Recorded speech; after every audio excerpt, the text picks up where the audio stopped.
Hey, welcome to the Closing Beat, everybody. Happy Friday. How you doing out there? Hope you're having a good day and you had a good week. Welcome to our show. This is called the Closing Beat, just kind of a fun show that we do to cover the stock market. I'll go through everything, teach you something new, hopefully, and then we'll take your questions. We're teaching advisors here at jazzwealth.com, so hopefully you'll check that out over the weekend. You got nothing else to do, right? I know. What else are you going to do? Watch politics? Come on. Come join us over at Jazz Wealth. We're teaching advisors. We just love always being engaged with customers rather than take your money, go play golf, and not earn it, right? So you can check us out at jazzwealth.com. Anyways, we'll just dive right into it today because you got a lot of cool stuff going on in the stock market. It's as if the investors out there were watching our Wine and Wealth show last night. We do a class every Thursday for customers if you're not familiar.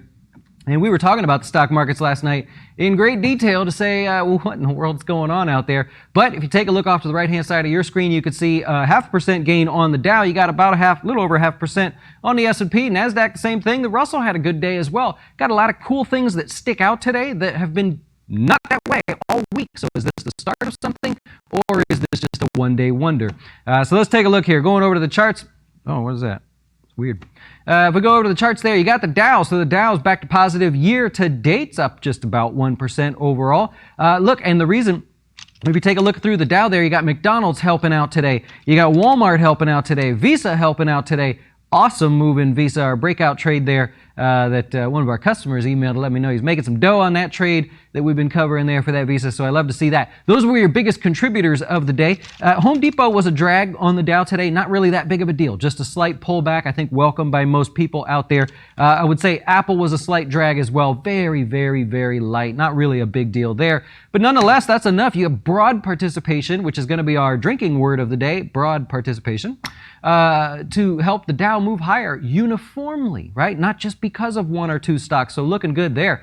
If we go on over to the S&P 500, added about 3% this week, just pretty much plugged away every single day there. More broad participation there. You can be drunk by the time I'm done with you. Broad participation there. Like I said, it was as if they were watching our show last night, checking out that comments and things that we made there. Now, sure, you had Microsoft. Okay, had a good day. 1% on the day. Typically, we'd be saying that's what's moving the markets. NVIDIA's been awfully strong lately. You'd be saying, all right, that's what moved the markets. But you had a lot of broad participation today.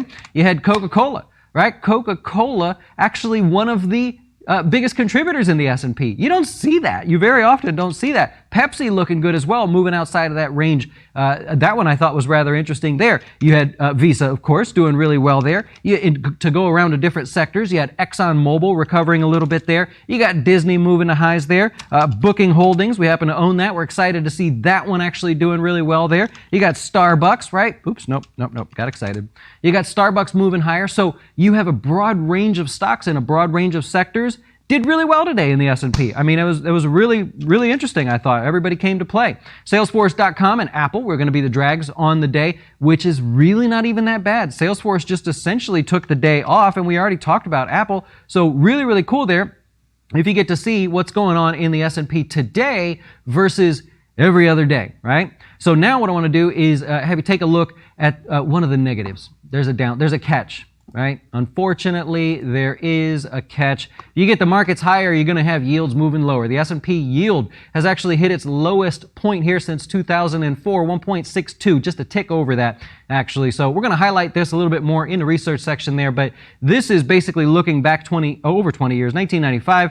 You can see the yield of the S&P floating around here. We just now came back to lows that we haven't seen since 2004. So that's sort of unfortunate. It's one of the things, if you're a yield investor, you're doing something on that ballpark there, it's just not going to be good for you. Sorry to say that there. But we'll see what happens. So anyways, we've got some FinTips videos out for you on our YouTube channel. Every week we do some videos there that are real short, real quick to the point and everything there. Our class last night was talking about the stock market. If you're one of our customers, you can actually go in there into the dojo and check that out if you're interested. And I want to point out your 401k. Your 401k this week, also huge difference here. Take a look at the 401ks. What I did is put together a little sort of a tri-chart here to show you large cap value, index and growth, mid cap value, index and growth, small cap the same, right? So this is just today. If you look at today's performance, everything participated. We haven't seen that. We've been seeing every day large cap growth, meaning up here, this would have been green, everything else was red, and I've sort of been picking on the markets and things for what's going on there. Today, Everything came to play. If you're looking at your 401ks, the main funds that you have in there, compare what happened today as far as your performance versus what happened Monday, Tuesday, Wednesday, Thursday, right? You're going to be really impressed with what happened today in terms of that. Great participation. Very, very happy with what's going on there. Let's go over to the sector breakdown here and take a look and see what's going on. Sector-wise, you got top sectors of the week. What was going on overall there? If we could take a look.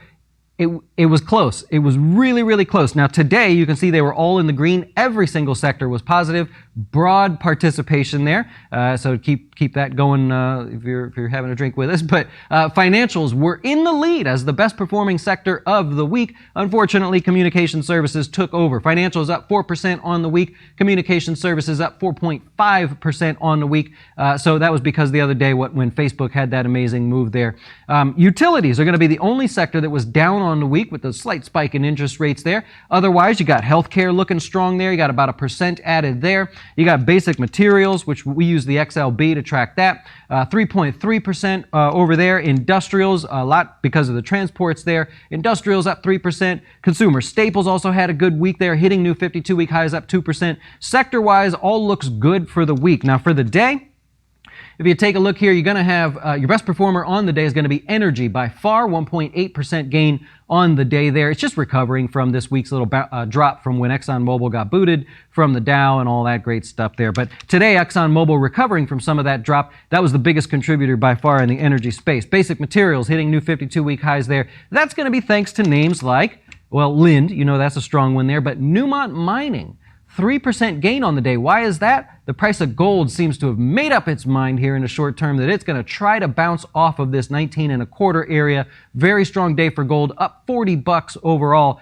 So that's a more convincing move. People went back to the gold miners, back to gold stocks there. So looking pretty good overall if you're looking at things like that. Silver also had a good day as well, if I could point that out. And if you're looking for an ETF to use to track the price of gold and you can't track the futures, use the GLD. It's the closest direct play that you can use there. Moving on over to some areas that are not sectors, but also in the mix, you got transports very near those highs there, looking really, really strong there. I didn't mention real estate. Real estate waking up there no matter how you want to look at it. So I love that. One negative, up until right at the end of the day, volatility was higher again.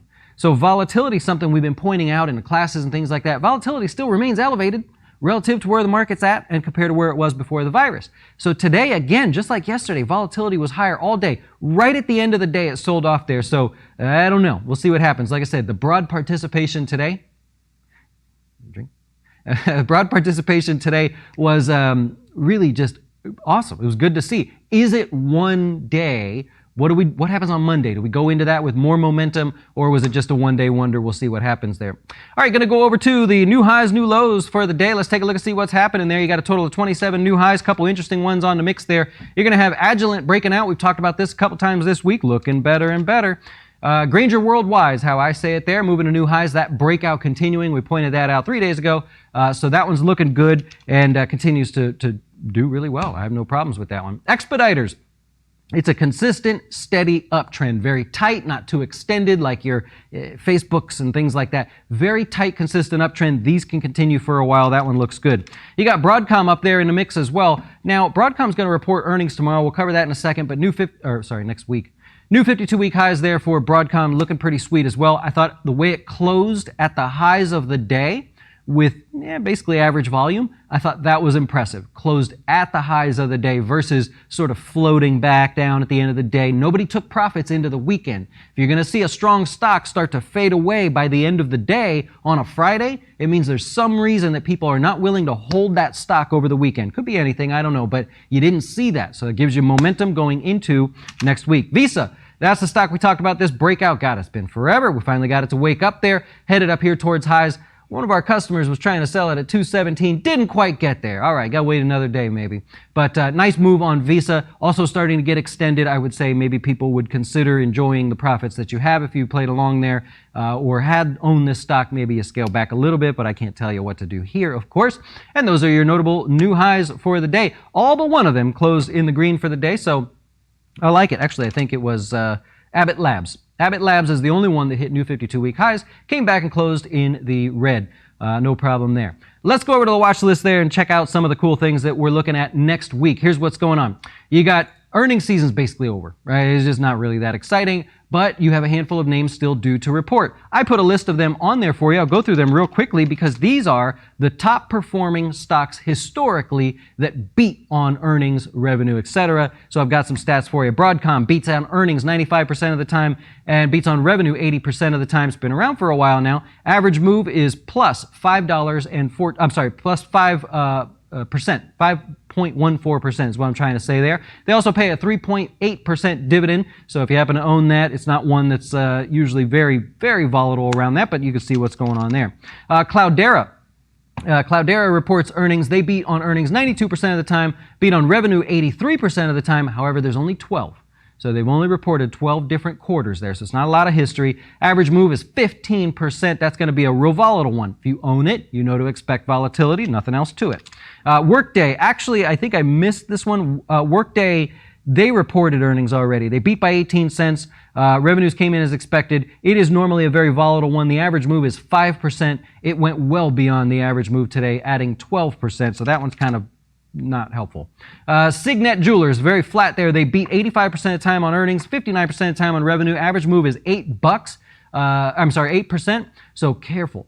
This is one that's normally very quiet. 8% move on a $20 stock is going to wake you up. All right, so careful there. You got Big Lots. Big Lots. What's the matter with my list, man? I made a wrong list. 75% of the time, 51% of the time. Average move is 8%. They move 10%. That's close, basically right in line there. They beat by 5 cents. Revenue's better than expected. They're buying back a whole ton of shares, by the way. Big Lots buying back $500 million worth of shares. So that is going to be your moving reason for that one. Anyways, moving on. Got a couple others for you. Campbell Soup up on the mix there. Campbell Soup down 2% on the day. Campbell Soup beats 70% of the time on earnings. Average move is $3. That comes up next week. And Tilly's, that's the store. Oh boy. Tilly's is the store there. Pretty much flat. In the last month and a half or so, up 5% on the day today. They beat 75% of the time, 66% of the time on revenue, 13% mover to the upside on earnings. I'm not saying it moves up 13%, but the average move is up 13%. By the way, Campbell Soup pays a 2.6% dividend if you happen to own it. It's not amazing, but that's what they pay at the moment. All right, let's move on over to stocks in the news and see what's going on there. Well, Capital One, there we go. Capital One's actually higher by 2% on the day there. They're lowering the borrowing limits on their credit cards. And if I could share something real quick with you, this is not new information. Used this a long time ago. I'm going to try to get it tighter in here so you can see. What this is a survey of the banks that are reporting that they're having tighter restrictions on, tighter standards, I should say, on issuing new credit card limits, higher limits, or issuing new credit cards in general. So the 38% of banks out there and credit card companies are reporting that they are starting to tighten standards. Capital One's just going to be the latest one there. If you go back out and look here, you go all the way back to the financial crisis in here, we're starting to get up to some tight levels. Money is tightening in those areas that are expensive. Credit cards are expensive. There's no reason to really have one unless you just feel you need to have one. Know that you're paying a whole lot, so they're tightening the limits that they're offering out there. But you also know that those rates are ticking higher too. So very difficult out there for credit cards right now. Capital One is saying they're going to join the mix there. Stock was higher on that news because you're starting to see more defaults there. Tesla down 1% on the day. Elon Musk says that there was a cybersecurity attack at the Giga Nevada factory there, but apparently they handled it really well. No real big deal overall, but the stock was pretty volatile. And also, hey, you got a stock split coming up, 5 for 1. That's going to take over on Monday. You're going to see the stock trading at a split adjusted price. Your charts will update. It'll just look like it was always that price, and we'll see what happens. Also, you got Apple, by the way. That'll take place on the same day. 4 for 1 split. That'll happen Monday. Charts will update. It'll be no big deal. It'll just kind of be like it was always that price there. Okay, Alta Salon. So you got up 6% on the day. Alta Salon beat by 58 cents. 200% increase in their online sales. Well, initially, they said, well, we're seeing sharper declines in our in-store sales. That was probably expected, but they're not losing sales, right? So a lot of places like Kohl's right now, losing sales. They're not getting the online sales, but Alta Salon seems to have it figured out there. So a nice move, 5%, almost 6% for them on the day. Lastly, you got DraftKings. DraftKings pretty much mixed, at least for the start of the day, then sold off there towards the end of the day. They got downgraded by Morgan Stanley. Actually, it sold off early in the day. Downgraded by Morgan Stanley, they said expectations from investors in this stock are currently too high, and they're not pricing in the fact that there could be disruptions to the NFL season. I don't know about that, but they're just saying you guys are paying too much for the stock. That was just kind of the nice way of them saying it there. So that's what you have for stocks in the news for the day. Apple and Tesla split coming up on Monday. Lockheed Martin paying out $2.40. Goldman Sachs $1.25. McDonald's a nice $1.25 as well. And Kellogg's paying out 57 cents. I will take a chance here and try to answer your questions. Are we doing it on the thing? We can try? You want to try? Yeah, needs a second. All right, I'll take a question while we're waiting there. Carnival Cruise down big, up big every other day. Just a roller coaster of a stock. I agree. It's going to be like that in that area, right? So you got like that's the last area that people will probably go spend money, right? We're going to travel first. We're going to pay off our debts and things like that. We're going to go on a cruise right away. I don't know. I think it's normal to expect that kind of volatility there in those kind of stocks. Royal Caribbean as well. Yep. You bought Tesla puts this morning. Oh, so betting on the market. You're betting on that thing moving lower there. I see what you're doing there. You don't like the analyst and downgraded DraftKings at Morgan Stanley. He's a clown. Yeah, I saw the comment about the NFL and I was like, all right, I can understand people believing that maybe it's a little overvalued. I don't know what he said about the NFL season there. It's I agree with you there. It's a tough one. But maybe he knows something we don't. I don't know. He took a shot. He got his recommendation in there. Jay's been increasing your cash reserve as tech stocks. You think they're hitting bubble territory. All right. Plan to deploy more aggressively when a vaccine news is official. Till then, consistent, regular investing in non-tech. Don't like your tech there. Gotcha. I see what you're saying there. Uh-huh. You think Dr. Horton is done moving up for the short term? The area, by the way, your home. Oh, I typed it wrong. Okay, let's go over to that. Here's your home builders here. This includes your DHI. So this week, relative weakness, right? Some interesting relative weakness in there. Not that it's a bad thing. This has been up nicely. You'd like to see it pull back. Because of that, you're seeing that broad sort of weakness in things like the DHI. They went way too far. It was a great run. Okay, we're all very happy. You got profit taking happening there. I think it's totally normal. I would let it just sort of breathe out. That's all I would say there. No problem with that area, with that sector, with the stocks in that sector wanting to take a little bit of a break. Yep. Chris has succeeded as an investor when I can buy yourself a full... That's your goal. When I can dive in with that kind of dough, then I know I've made it. All right. I like it. I like it.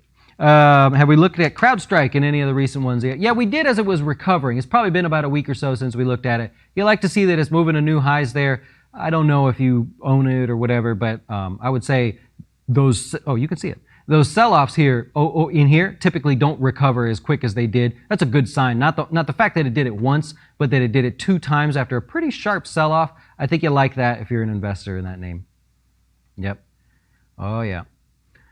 Can you contribute $6,000 to both the traditional and the Roth IRA in the same calendar year? No, you personally cannot do that. And I've had customers that have done that and didn't tell me, and then our alerts go off and we have to call and yell at them or whatever. But yeah, you can't do that. It's $6,000 total between any of the IRAs that you have.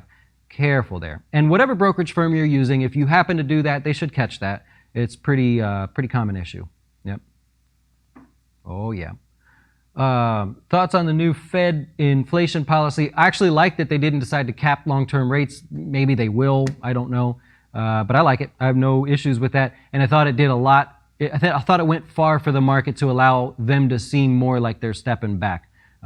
So I think that was, I had no problem with it. Yep. Cool. I like it. Should people be in profit-taking mode with the extended NASDAQ ETF? So I can't tell you what to do. I would say that every investor, every trader should have a plan. We talked about it last night in our class for clients. I can, of course, get more specific there, but I would say that what is your plan, right? When someone says, what should I do with this stock? I'm like, what did you hope was going to happen with the stock? What did you plan for? If you're not trading with a plan or investing with a plan, you will not be successful. I can promise you that. It just will not happen. So if you're randomly buying and selling stocks at different points, you will never, ever be successful in the long term. And I don't mean to put anybody down. I mean to use that as sort of a push to say, track your trades. If you buy something and you're trying for an 8, 10, 12, 20% profit, you need to measure how many times you get there before you take your stop loss. I've done some good classes for customers on that because it's something that I'm obviously passionate about, and I've literally watched thousands and thousands of I've taught thousands of traders all over the world, and you can always tell the people that are just kind of winging it. They don't make it. Yep. I like it. I like it. I like it. Well, I think you're selling Tesla. Okay, so Harry's got to get Tesla to split, then go to 5,000, then you'll sell it. All right? Not a split adjusted 5,000. My man wants 5,000 after the split there. I'll cheer you on, man. I like it. That starts on Monday, so your game starts, I guess, on Monday. Yep. You need to know if Slack and PD can be bought. I can't tell you whether you should buy or sell a stock. Not allowed to do that. But I like if you own Slack or you've been in, or you guess you want to buy it there. So it's hard to say that you should buy that for the long term. I can't answer that question. PagerDuty obviously has recovered nicely, and from the virus drop there, actually I would have assumed it would have been punished a little bit harder. It did pretty good off lows, so it's at least impressive where it's at. But I can't say, I'm not allowed to say buy or sell. Can only tell customers that, or I get in trouble. They make us take down the show, and then we can't have the show. I like doing the show, so we're gonna do that. All right, I'll wrap it up there. Appreciate you guys hanging out with me here today. Hope you have a great weekend. We'll be back next week to do this all over again, and thanks so much for watching. Enjoy.